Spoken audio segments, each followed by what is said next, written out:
Aujourd'hui, ici à 18h, sur les nouvelles de Univision, nous allons vous présenter l'histoire triste de Milkshake, un immigrant clandestin venu du Maroc pour tenter de trouver une meilleure vie avec sa famille. Ceci n'est malheureusement pas une histoire hors de l'ordinaire en Espagne. On affirme que les Marocains sont la deuxième plus grande vague d'immigration, la plus nombreuse après les Latino-Américains. Il est estimé que 300 000 de ces immigrants vivent dans des conditions défavorables dans de petites cités dans la périphérie des grandes villes. La location d'un petit appartement peut coûter jusqu'à 500 €, ce qui est impossible pour les nouveaux arrivants. Voici Milkshake qui va nous expliquer sa situation.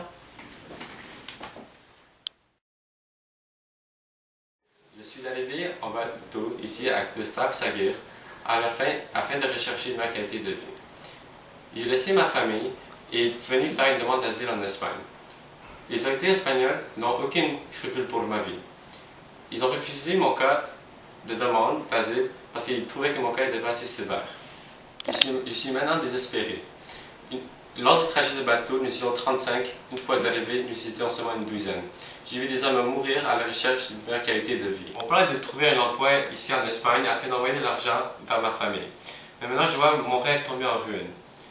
Maintenant, je suis dans un pays inconnu qui ne veut pas de moi, sans travail et sans argent. Aidez-moi s'il vous plaît. Ma femme et mon enfant ont besoin de vous. Felipe Condespe, la représentante de Milkshake, croit que son client mérite une chance de pouvoir rester en Espagne. Mon client n'a pas été jugé justement. Ses conditions de vie au Maroc étaient atroces. Il a laissé ses enfants ainsi que sa femme enceinte pour venir ici et il est prêt à tout faire pour aider sa famille. Ceci serait une violation de ses droits en tant qu'humain de le renvoyer dans son pays natal où ses conditions de vie sont abominables. Il a besoin de cette chance pour avoir une meilleure vie, non seulement pour lui, mais aussi pour sa famille. Cependant, Ángel Juárez, une représentante de l'État espagnol dans le domaine de l'immigration, n'est pas du même avis. Tous les jours, nous recevons plusieurs demandes d'asile de gens qui recherchent une meilleure vie pour eux et leur famille. Ceci est une situation très triste, mais il est simplement impossible pour nous de les accepter toutes. Il faut établir une limite et privilégier les cas des personnes qui sont en danger immédiat dans leur pays d'origine. De plus, il y a un taux de 19,8% de pauvreté en Espagne, donc nous devrons en premier aider ceux qui sont déjà dans le pays. Le cas de M. Shake est d'une sévérité moindre, donc nous devons refuser sa demande. Finalement, on affirme que la communauté marocaine a été extrêmement touchée par la crise économique en Espagne. Le nombre d'immigrants de cette ethnie en chômage en 2007 a augmenté de 20% comparativement en 2006. Nous ne pouvons donc pas promettre automatiquement une meilleure vie à M. Shake si l'on accepte sa demande. Nous avons parlé à certains citoyens de Tarifa pour leur demander leur opinion sur l'immigration clandestine. A mí no me gustan los inmigrantes ilegales. No tienen su sitio por aquí. Deberían de ir a su país. Están robando los trabajos aquí en España. Ceci en conclut avec l'histoire de Milkshake. Espérons qu'il aura sa chance de rester en Espagne. Pour Univision, je suis Maria Alicia Rodriguez Alonso Lopez Santiago Sanchez. Bonne soirée.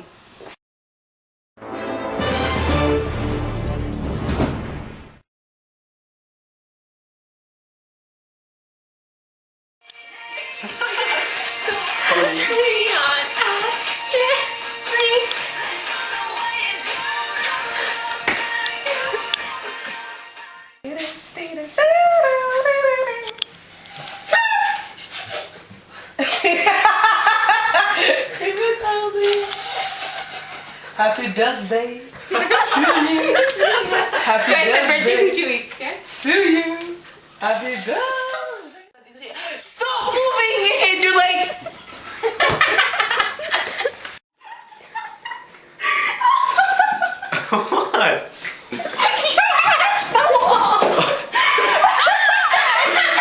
What? Maybe not.